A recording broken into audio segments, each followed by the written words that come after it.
My name is Yvette and we're at the beautiful Celso Nord Hotel in Constantia, and I'm talking with Ehodia Sampson. She is the community liaison at the Noakes Foundation. Ehodia, there is a perception, like we talked about, that it's expensive to band. Yes. How do I band on a budget? Well, that's exactly what I now did. Went into the townships and went into communities to dispel. And man, did the women surprise me, because we're going back to kayangs. Remember kayangs? Die vis. Vark, vet en beef. Daai kan ook nog al weekie bokkoms.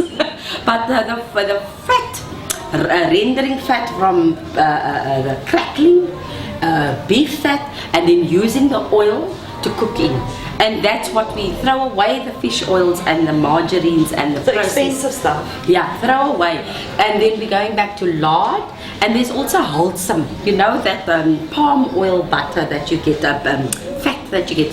It's a palm oil, and it's like R5 for a block, and it's very cheap. Then there's like tinned fish. There is liver, lekker beef liver met eiwe gesmoor met your garlic. And then we're also doing chicken liver with a lekker dollop of cream and butter. Oh, it's fantastic. And the thing is this, when you're eating this way, then you don't eat a lot, because the fat makes you full. Yeah. If you're eating carbohydrates every 2 hours, because the body don't register that you've eaten because of the high carbohydrates and the high sugar content in the carbohydrates.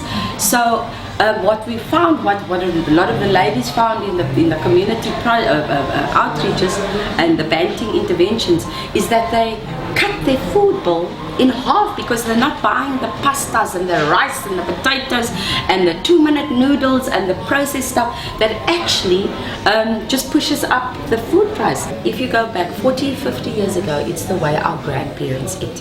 They ate out of their gardens, they ate fresh, they had chickens, and they ate a lot of eggs, they ate fat. Although they baked their breads, they had one slice of bread with fat up, you know, and they baked the eggs in fat, and we had full cream milk in 40, 50 years ago.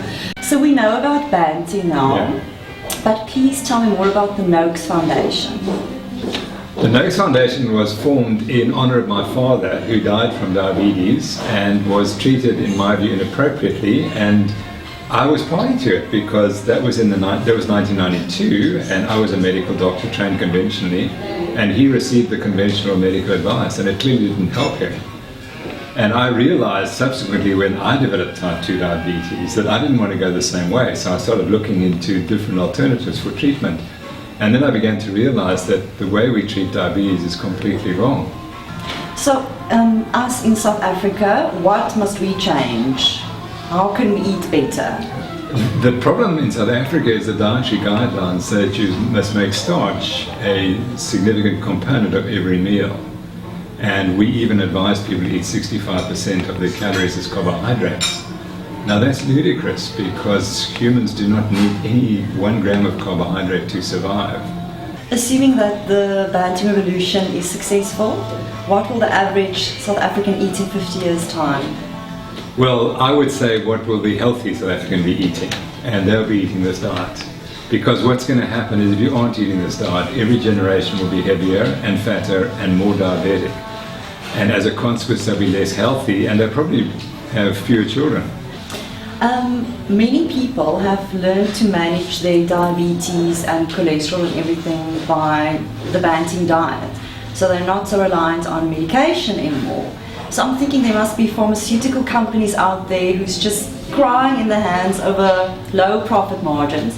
Have you lost many friends? Have you received any death threats? I've lost many friends, but I haven't, including most of my profession, or at least some of my profession, but I haven't yet had any death threats. Cross fingers, touch wood. So the reality is, it's been calculated that if everyone followed this diet who was diabetic, that we would put 6 pharmaceutical companies out of business. That's the whole point of going to the poorest communities, who are the most unhealthy and who are eating the worst. And we want to show that there's this direct link between what you eat and the health of the community. We talk about food addiction, we talk about sugar addiction. Actually, it's processed food addiction. And if you're eating processed foods, you become addicted to all the stuff that's in those foods, particularly the sugar, but also some of the carbohydrates. There's some suggestion that wheat is addictive. And there may be other nutrients which have been added to these foods to make them addictive. And that's what you're experiencing.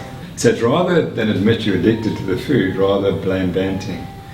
Professor, people that have had good results from Banting, whose life's been changed, their health, what can they do to give back? Well, what we would like them to do is to help us take our message, and particularly to the poorer communities of South Africa, because if we can convert those communities, we can do more for South Africa than anyone else has ever done in the history of South Africa. Because I'm utterly convinced that it's poor nutrition that is holding our South Africa back. And so Eat Better South Africa is all about, Here toch, kom ons kry ons mense om beter te eat. So what do you feel about Eat Better South Africa in the campaign? Well, I'm very excited, Yoli, about what you've done, because you're the driver. Yeah. And we can support you, but it was your idea. Yeah. And because you come from these communities and you understand what they've been going through, it's just been fantastic. How many people do you think is Banting now across the world? Well, there are obviously millions. But Millions? Millions, oh definitely, because it's a big movement in the United States. Okay. And when you think that you are 120,000 banters reporting, that must mean for every one person there's probably 5 or 10. 10, yes, Yeah. yes. So I wouldn't be surprised if we have 1 million people in South Africa. 1 million people. Okay, so we want all banters. If you were impacted by this lifestyle, if it changed your life, we want 100 Rand from you so that we can take it to South Africa. Please come on, Banting community, do it for us, the Noakes Foundation. This is the greatest revolution that has ever hit South Africa. We are going to make South Africans healthy. Please support us through the Noakes Foundation and your money.